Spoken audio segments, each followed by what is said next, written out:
සර්පය දෂ්ට කළොත් එයා මොකද කරන්නේ? අද අපි මේ ගැන කතා කරමු. සර්පය දෂ්ට කරායින් පස්සේ මුලින්ම ඇති වෙන දේ තමයි මරණ බිය. ඉතින් අපි රෝගියාගේ මේ මරණ බිය නැති කිරීම කරන්න ඕනේ. ඒ වගේම තමයි අනවශ්‍ය බියවීම වළක්වා ගන්න ඕනේ. මේ සඳහා අපි කරුණු එකින් එක රෝගියාට පැහැදිලි කිරීම අත්‍යවශ්‍ය වෙනවා. සමහරට ඔයාලට දෂ්ට කරලා තියෙන්නේ නිර්විෂ සර්පයෙක් වෙන්න පුළුවන්. එහෙම නැත්නම් මද විෂ සර්පයෙක්. ඒ වගේම තමයි විෂ සහිත සර්පයෙක් වුණත් ශරීරගත වෙලා තියෙන විෂ ප්‍රමාණය අඩු වෙන්නට පුළුවන්.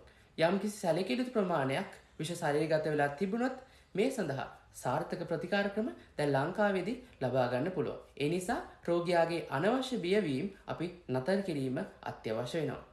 ඒ වගේම දෂ්ට කරපු ස්ථානයේ නොසෙල්වා තබා ගැනීමත් ඉතාමත් වැදගත් වෙනවා. මේ සඳහා ඔයාට පත්තුවක් ඉතාමත් ලිහිල්ව වෙලීම සිදු කරන්නට පුළුවන්. සර්පය දෂ්ට කරපු ස්ථානය සබන් සහ ජලය යොදා ඉතාමත් මෘදුව සේදීම ඔබට කරන්නට පුළුවන්. නමුත් කිසිම අවස්ථාවකදී තදින් පිරිමැදීමක් සිදු නොකළ යුතුයි. එවිට විෂ ශරීරගත වන ප්‍රමාණය වැඩි වෙන්නට පුළුවන්. විෂ සර්පයෙක් සාමාන්‍යයෙන් දෂ්ට කරායින් පස්සේ එම ස්ථානයේ ඉදි වෙනවා.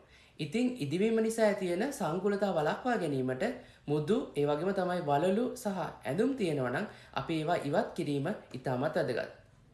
මීට අමතර වැදගත්ම කාරණාවක් තමයි ඔයාට වේදනාව අවම කිරීම සඳහා පැන්ඩෝල් පමණක් භාවිතා කරන්න.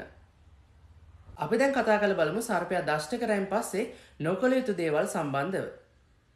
කිසිම අවස්ථාවකදී සර්පයා දෂ්ට කරපු ස්ථානයේ කැපීමක් හෝ මුඛය යොදා විෂ ඉරීමක් සිදු නොකළ යුතුයි. කිසිම අවස්ථාවකදී වේදනානාශක ලෙස ඇස්පිල් ලබා දීම සිදු නොකළ යුතුයි. ඒ හරහා අභ්‍යන්තර රුධිර ගැලීම් සිදුවීමේ හැකියාව පවතිනවා. මීට අමතරව පොටෑසියම් අධිකව පවතින තැඹිලි, කුරුම්බා සහ පළතුරු විෂ ආදිය ලබා දීම සිදු නොකළ යුතුයි.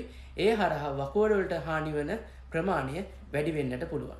ඒ වගේම තමයි තවත් වැදගත් දෙයක් තමයි සර්පයා දෂ්ට කරපු ස්ථානයට රුධිර සැපීම අඩාල වෙන විදිහට තදින් වෙලුම් පටි යෙදීම කිසිම අවස්ථාවකදී සිදු නොකළ යුතුයි. එහෙම කළොත් අදාළ පටවල රුධිර සැපීම අඩු වෙලා පටක මිය යාමේ හැකියාව පවතිනවා.